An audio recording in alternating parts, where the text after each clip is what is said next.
The Polikarpov ITP, Istrebitel Tiazheli Pushechnai, translating to Heavy Cannon Fighter, was a Soviet fighter aircraft developed during World War II.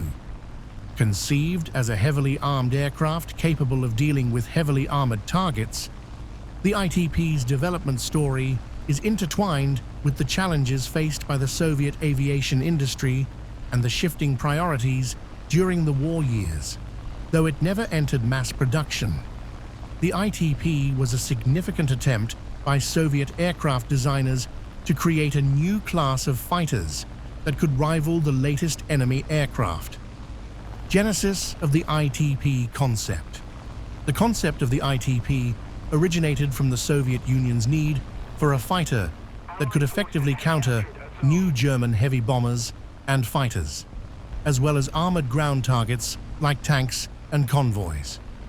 During the early 1940s, the Red Air Force observed a shift in combat requirements due to the Luftwaffe's deployment of heavily armored aircraft and the increasing presence of mechanized ground units.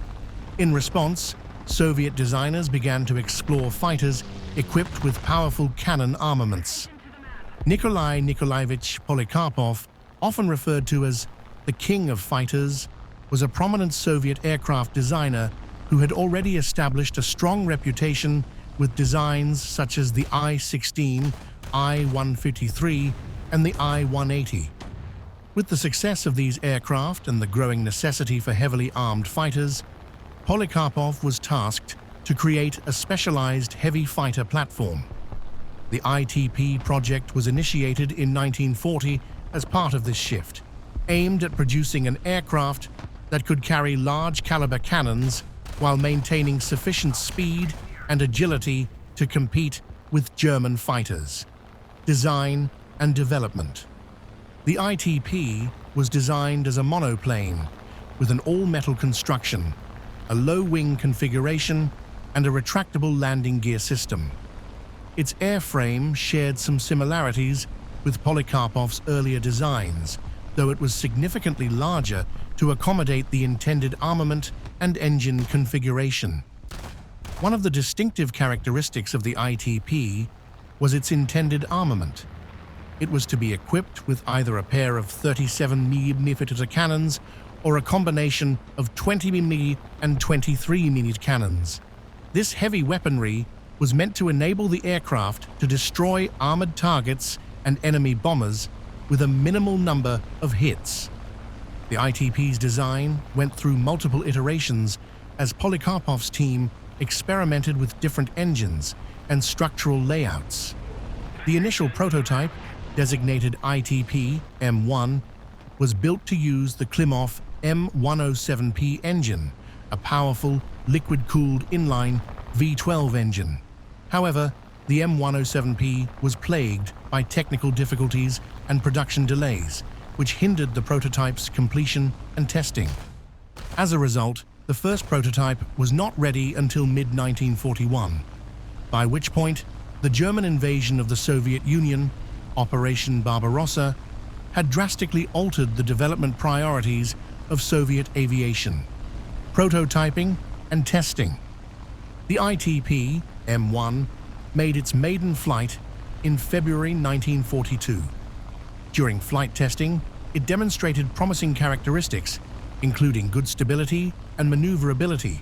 However, the prototype encountered several engine reliability issues, primarily because the M107P was still in an experimental phase and prone to overheating and mechanical failure.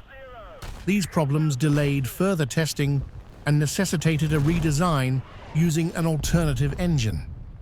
To overcome these limitations, Polikarpov developed a second prototype, the ITP M2, which featured the more reliable Mikulin AM-37 inline engine. The AM-37, while also still under development, offered improved performance and reliability over the M107P. The second prototype was completed and underwent flight testing in late 1943, showing further refinements in aerodynamics and handling. However, the AM-37 itself was cancelled by this time, leaving the ITP without a viable power plant once more. Challenges and Polikarpov's death.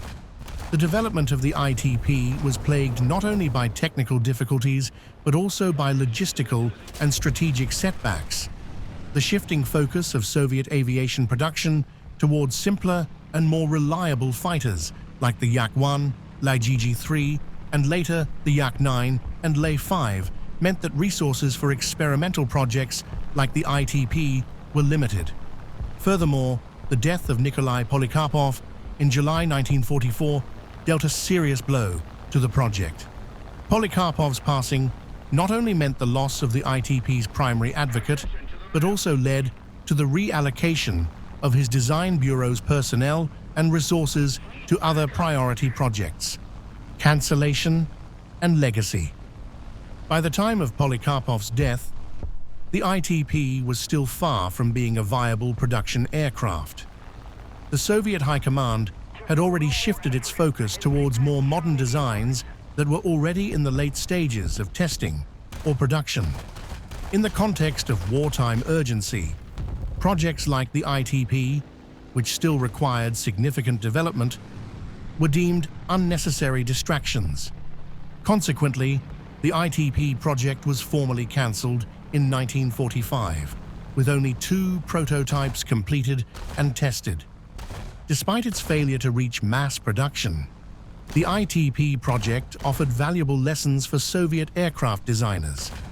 The experience gained in developing heavy cannon-armed fighters informed later designs, particularly in the post-war era when Soviet engineers revisited the concept of heavily armed interceptors. The emphasis on powerful weaponry seen in the ITP reappeared in later aircraft like the Mikoyan-Gurevich MiG-15 and MiG-17, which featured similarly heavy cannon armaments compared to their Western contemporaries. Technical specifications of the ITP M2. Role: heavy cannon fighter. Crew: 1. Length: 8.63 meters. Wingspan: 10 meters. Height: 3.30 meters. Empty weight: 690 kg. Loaded weight: 360 kg. Engine: McEwen AM-37 V12 inline piston engine. Maximum speed: 620 km/h. Range: 600 km. Armament: 1 X-37mm Szpitalny SH-37 cannon, 2 X-20mm Schwarzkopf cannons. Planned configuration. Conclusion. The Polikarpov ITP remains an obscure but fascinating chapter in the history of Soviet aviation. As a heavy cannon-armed fighter, it was ahead of its time, designed to fulfill a unique role that the Soviet Air Force was not yet fully prepared to support.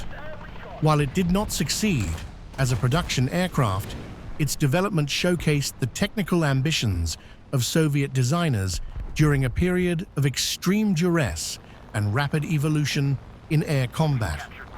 Ultimately, the ITP's story reflects the complexities of wartime aviation development and the challenges faced by designers in bringing advanced concepts to fruition amidst constantly changing circumstances.